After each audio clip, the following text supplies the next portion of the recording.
Hi everyone, here's just a little bit more information about the project report that you have due this semester.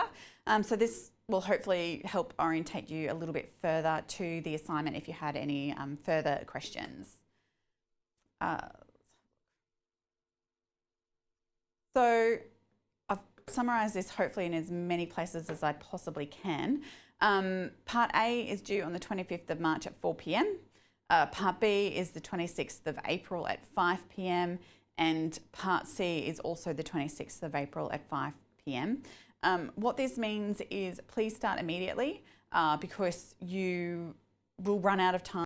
People have often left it until the last couple of weeks and that doesn't do you any favours in terms of the quality of the output and your writing style and so on. So please get on top of it as soon as possible. The other thing worth noting here regarding times, if you submit at 5:01, you will receive a late penalty. Okay, so there's no room to move on that due time. So please make sure you do.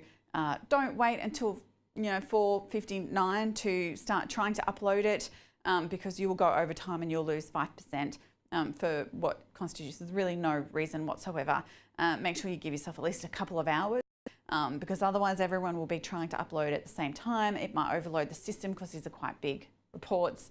So make sure you flexibility. So I'm being very strict on that timeline. So make sure you do get that in on time. So where is it? So if you go to Learning at Griffith and you go to the assessment tab, which is on the left-hand side there, your 3 pieces of assessment there. So the first one is the Therapeutic Diet Challenge, which you do in class and is a bit of a fun assessment.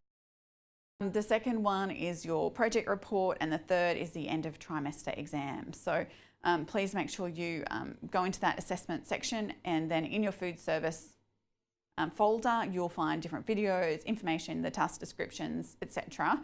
all embedded into there. At the bottom there, you'll see the Griffith Health Guidelines. So those guidelines are your formatting, okay? So if you go in there, and we will spend time in the workshops exploring this website, it will tell you what font size, the size of the margins, what font to use, double spacing, all of that kind of information that I get a million questions about each semester. Really important that you follow them. So if one thing hasn't been followed, you pretty much get 0 out of 5 for formatting, whereas if you quit, you get 5 out of 5. So it's really easy marks, essentially, because it's all pretty obvious. The other thing is that, and this is where students in previous years have made the error, they haven't followed the formatting guidelines. They've stuck to the page limits of the project report, but I then go in and I fix the formatting. So I will then reformat, do the double spacing, do the right size font, do the right size margins, etc. And then I don't read past 3 pages. So you don't get extra points by changing the formatting so that you can squeeze more words into 3 pages.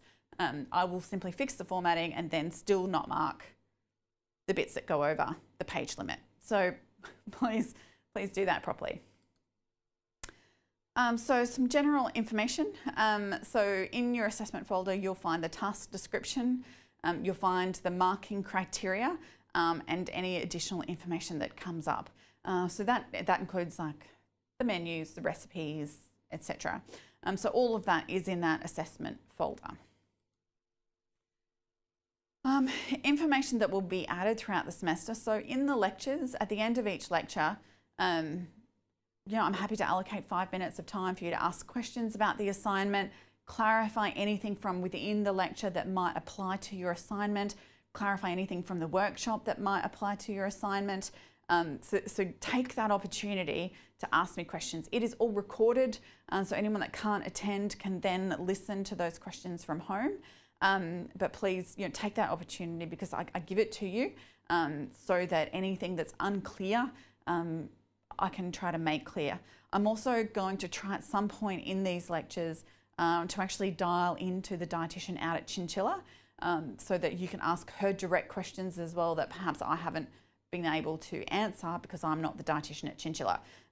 So hopefully Louise and I will be able to coordinate a Zoom meeting or something and put her up on the big screen and you can have a chat to her. In addition to that, there is discussion board. So discussion board, I answer once a week on Friday at 12 o'clock. So as you go through the semester, you'll realise that I teach on Fridays the student clinic. So you will see me whenever you're in student clinic and that takes up most of my day. But I have from 12 till 1 where I'm eating lunch and checking discussion board.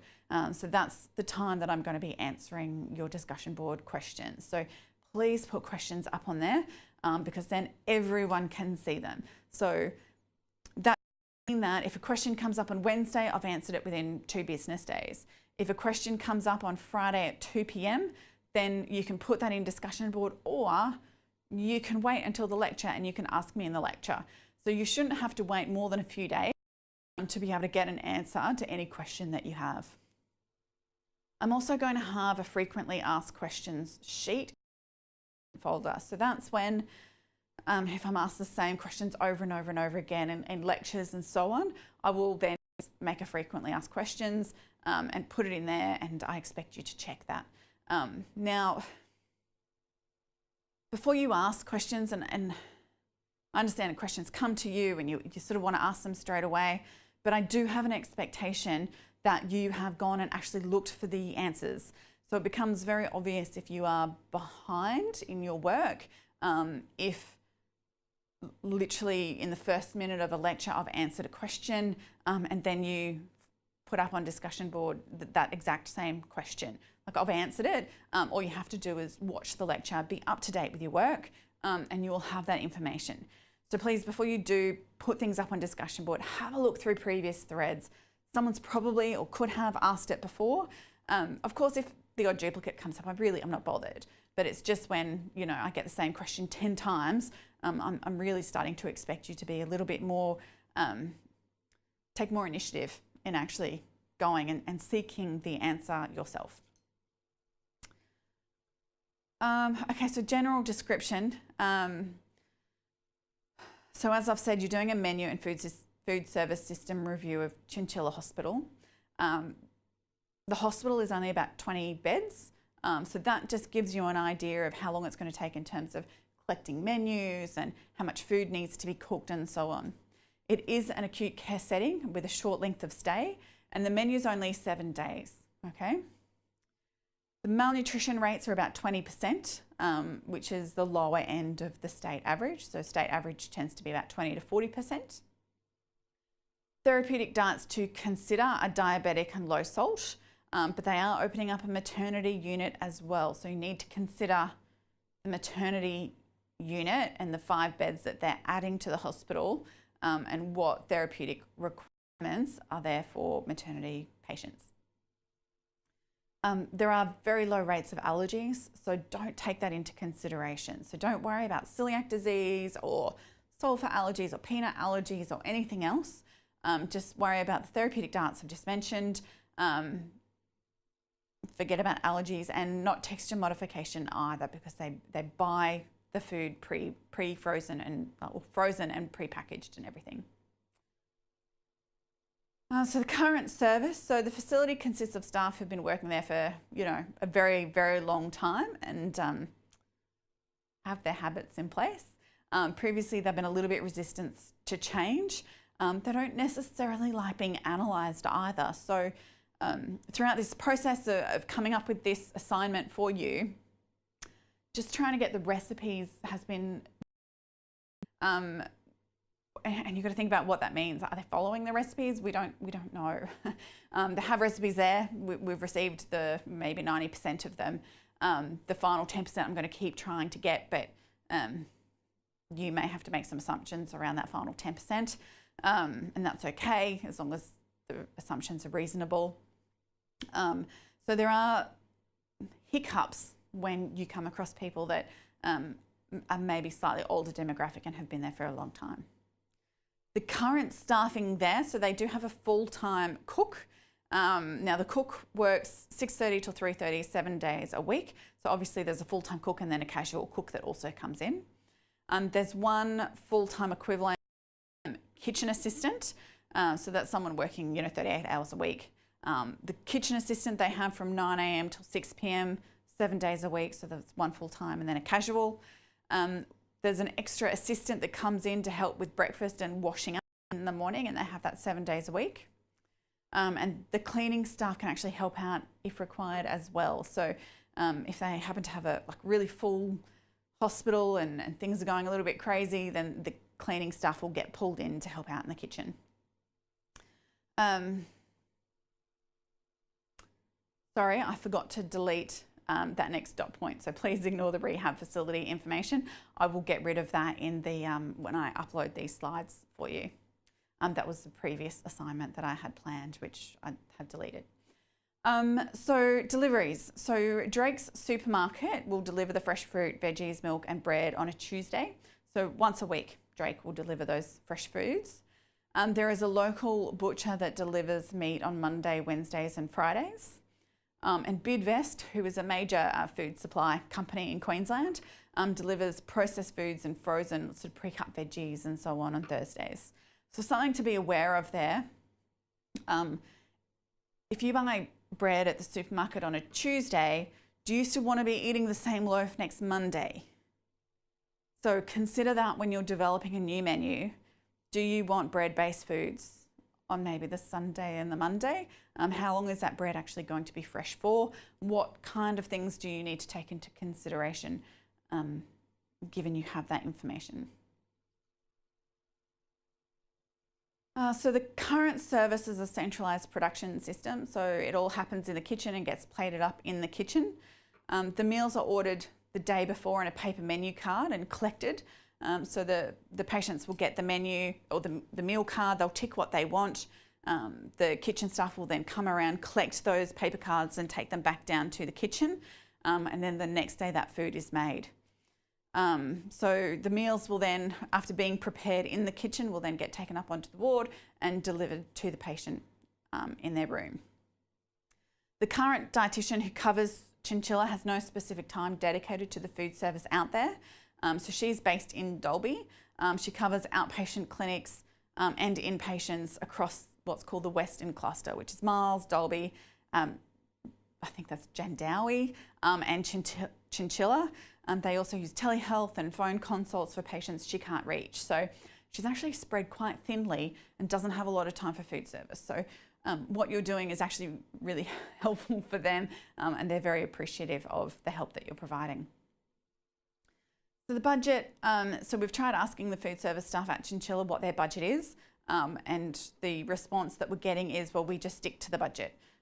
So we're going to try to come up with, find the budget for like a per meal from Dalby Hospital, and we'll apply that to, we'll make an assumption that that also applies to Chinchilla. So that's a reasonable assumption to make. When I have that information, I will put that up within the Learning and Griffith folder. Hopefully I'll have that sooner rather than later for you. I think as I previously said, there's a new 5-bed maternity unit that's opening this year. So you need to take those maternity patients into consideration when developing your menu. The equipment in the kitchen's old. It is not a new kitchen and it only has very basic equipment. So most meals are cooked on the stovetop or in an industrial sized oven. So when you're creating recipes, you need to make sure that you're not using blast chillers or any fancy expensive equipment. They don't have it. It's very simple, basic kitchen. If you can't make it in your own kitchen at home, they probably can't make it at Chinchilla Hospital. Meals should take no longer than 60 to 90 minutes to prep and cook. So that's about how much time we can allocate, before breakfast, lunch and dinner in order to make those meals. Yeah, I think that's all the information I needed to give you about that. The breakfast menu is the same every day. So that, I've got that a file there with all the menu and the recipes and so on. And then there's a separate file, which is an email that I've received from Dalby/Chinchilla regarding their extra options available and their breakfast. So breakfast is listed slightly differently to everything else. So you need to analyse the menu. again, I've said, you know, probably about 10% of the recipes haven't been provided. So you need to tell me how you, like, assuming we don't get them, you need to tell me how you came about developing them and analysing them. So what websites did you go to? Are they reliable? What did you do in order to develop those and make realistic assumptions about the food being produced? You need to provide the results from the analysis. You need to tell me what those results mean. So the discussion should really be looking at how do those results actually apply to the facility? Why is it meaningful to this particular facility, those results? Make recommendations. You know, you need to consider the patients, the facility and so on with all of the recommendations, that the staff, etc. And you need to provide a 7-day menu with recipes for each meal. Now you can work in pairs for that. You don't need to create your own unique individual recipes, each of you. The menu and the recipes that you produce will go into your appendices. And for that, you can work in a group of 2 or 3 so that you're not having to come up with all of that on your own. You can work with others for that.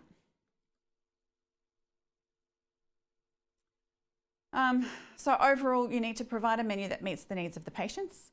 You need to maximise the nutritional intake, and the recommendations need to be realistic, within budget, and something that could actually be done. The marking criteria is up online, and I've got a video of me going through the marking criteria. I'm not going to re-record that video. That video was recorded a couple of weeks ago when your assignment was actually different and was a case study rather than or a theoretical case study rather than a real live project report that needs to get done. I may have referred to that rehab facility in that menu, residential aged care facility. So please ignore those references and please apply it to the new Chinchilla Hospital. It's a 50-minute video and I went into quite a bit of detail. So I just want to please ignore the comments or please alter it to apply to the new setting that you have. If you need me to clarify anything that was in that video, please let me know on discussion board and I will, you know, tell me what minute it was. I'll re-listen to it myself and I'll fix and clarify anything that you need. So part A, so that's due at the beginning of week 5. Part A, you need to provide me with a report overview. So you are encouraged to work and submit this in pairs. My recommendation is that you actually do it individually.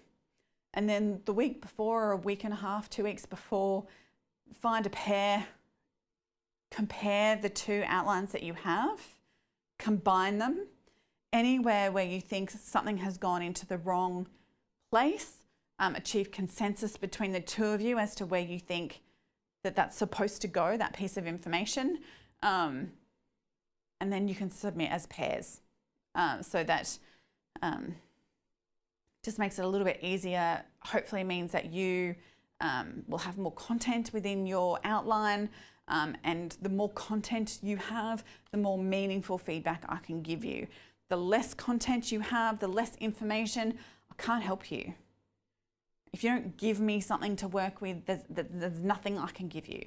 If you give me stuff, even if it is incorrect, I can still help you and provide you with guidance, tell you where things belong, and that will give you a lot more help in producing the project report than if you just provided me with a few tiny little bits and pieces of information and nothing really workable.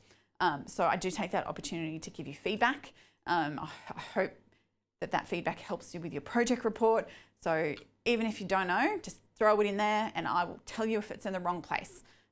Who cares if you get 4 out of 5 or 5 out of 5? That feedback will help you do much better in the 45 marks, which is the purpose of part A, is to improve your part B mark. And you can use dot points, that's fine.